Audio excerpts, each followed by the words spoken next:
everyone, I am Dr. Sweta, Assistant Professor of History in Jamnilal College. It is an absolute pleasure in order for me to present the Gandhi and his ideology in front of all of you. The subject is little tough, but I will try my best to make it sound as simple as I can. Prophet, spiritual leader, secular sant, freedom fighter, social reformer, philosopher, healer, and father of the nation. Mahatma Gandhi is most defied political figure in modern history. He was a simple man with vast ideas, and he always gave messages to others that be the change you wish to see in the world. He was not only a thinker but a devoted worker. He tried to practice whatever he preached.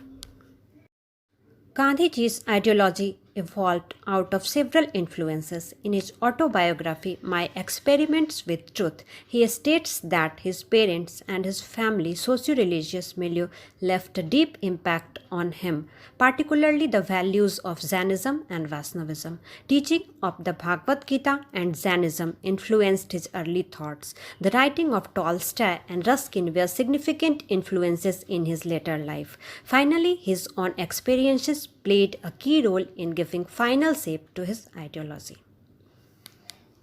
The chief aspects of Gandhian ideology may be discussed under the following heads: Satyagraha, Ahimsa, Swaraj, Swadeshi, and Sarvodaya. I will also explain other important ideas of Gandhi, such as on religion, on education, on status of women and untouchability, etc.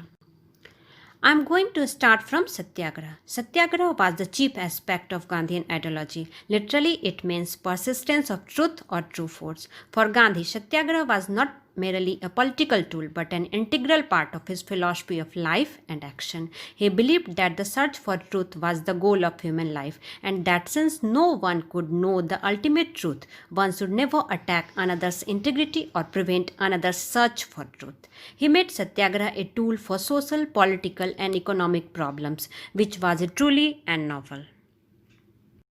Now, Ahimsa. Non-violence formed the basis of Satyagraha. Complete non-violence is complete absence of ill will against all that lives.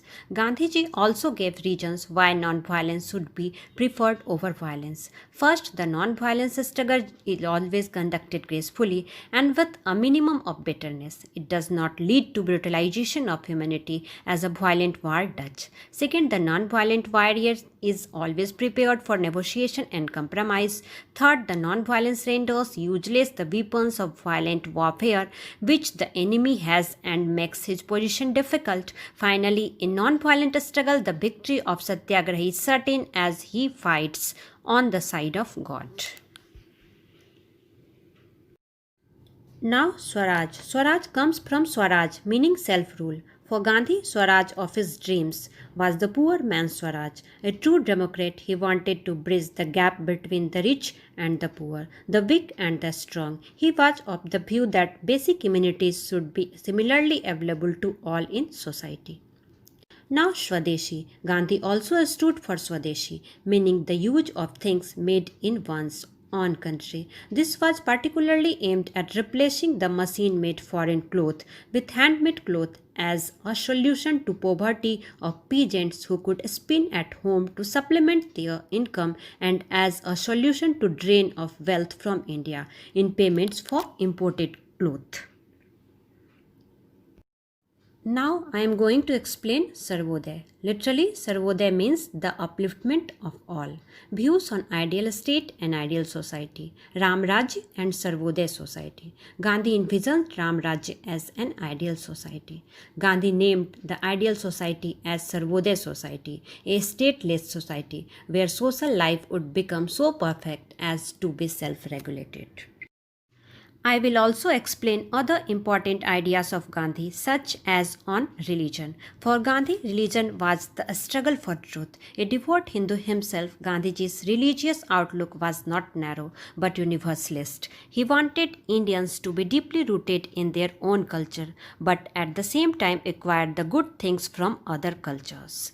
On education, Gandhi defined education as an all-round development of individual's body, mind, and spirit.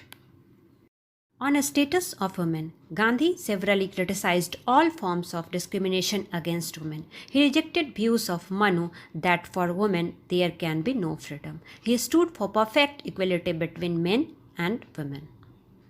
On untouchability, Gandhi denounced untouchability as crime against humanity. None can be born untouchables, as all are sparks of one and the same divine fire.